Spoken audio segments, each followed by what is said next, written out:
If it's real, you'll see it on hard copy Monday at 4:30.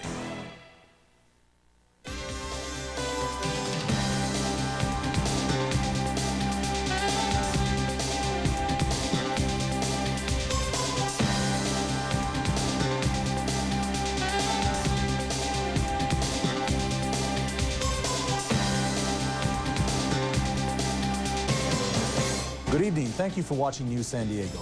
And topping our news, President Mikhail Gorbachev is calling for an end to violence in Azerbaijan tonight. His government has declared a state of emergency, and Soviet tanks are patrolling the streets of Baku. Troops were called in to quiet the ethnic unrest between Azerbaijanis and their Armenian neighbors. They regained control of the capital after a fierce day of fighting. Today, 100,000 people gathered in protest and displayed black flags of mourning. Official sources say 57 people were killed, several hundred were injured, but Azerbaijanis say the actual number is much higher. 10 people, all shooting victims, are recovering from their wounds tonight after a violent 3.5-hour period last night in San Diego. It all broke loose just after 9 o'clock when a man from Mexico was shot in the neck by a smuggler for not having money.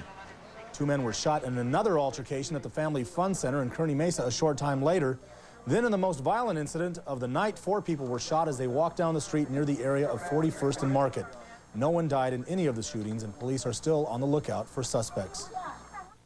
And a woman wanted in the mass slaying of an Ohio family has left San Diego. Alice Lundgren waived extradition proceedings and agreed to return to Ohio. She arrived in Cleveland this evening. Lundgren was arrested along with her husband and son January 7th in National City. 3 are believed to be members of a cult accused of killing a family of 5.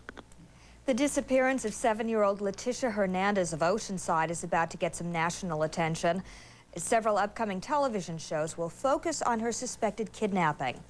On Wednesday, Unsolved Mysteries will profile missing children. Leticia Hernandez will be one of the subjects. The program can be seen this Wednesday at 8 p.m. right here on KNSD. More controversy has been stirred up over the use of nunchucks by San Diego police as a pain compliance tool. Bishop Leo T. Maher is condemning the use of the martial arts weapon as torture. Tuesday, the City Council voted to spend $85,000 to buy nunchucks for the department. Earlier in the week, I visited the police department's training center. Over the shoulder, move! This class of new San Diego Police Department recruits is getting training in the use of nunchucks. Every officer, sergeant and below, will wear the martial arts weapon now as standard equipment.